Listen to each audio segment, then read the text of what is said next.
Life partner ఈ తేదీల్లో జన్మించిందా, లేదా వివాహం అనేది ఈ తేదీల్లో జరిగిందా, మీ సంతానం అనేది ఈ డేట్ ఆఫ్ బర్త్లో ఉందా? మెయిన్గా 3, 9, 12, 21, 30, 4, 13, 22, 31, 6, 19, 25, 14, 18 ఈ తేదీలలో మీ మ్యారేజ్ అయిందా, లేదు మీ వివాహం జరిగిందా, లేదు మీ లైఫ్ పార్ట్నర్ ఈ డేట్ ఆఫ్ బర్త్లో జన్మించారా?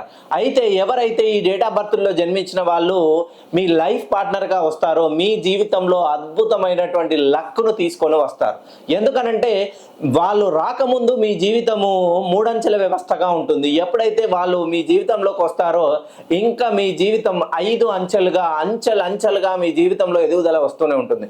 ఒక వ్యాపారాన్ని ప్రారంభిస్తారు, ఆ వ్యాపారం కొద్దిగా లాభాల బాటలో పడగానే నెక్స్ట్ ఇంకొక వ్యాపారం, అలా అని మీ జీవితంలో ఎప్పుడు లక్ష్మీదేవి మీ చేతిలో ఆడుతూనే ఉంటుంది.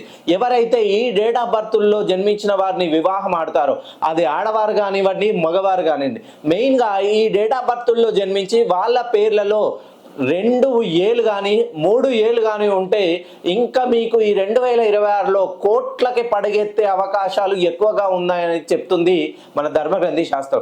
ఒక్కసారి మీ life partner date of birth, ఈ డేట్ ఆఫ్ బర్త్కు సంబంధించి అలానే మీ వాళ్ళ పార్ట్నర్కి పేర్లో 2 ఏళ్ళు కానీ 3 ఏళ్ళు కానీ ఉన్నట్లయితే వాటిని సరి బేసి కాంబినేషన్లో సెట్ చేసి వాళ్ళ నేమ్ని కరెక్షన్ చేయించి చూడండి. మీ జీవితంలో ఎవరైతే మిమ్మల్ని అవమానపరిచారో, కించపరిచారో వాళ్ళే మిమ్మల్ని 2 చేతులు జోడించి మీరు గ్రేట్ అనేలా నేను కరెక్షన్ ఇస్తాను.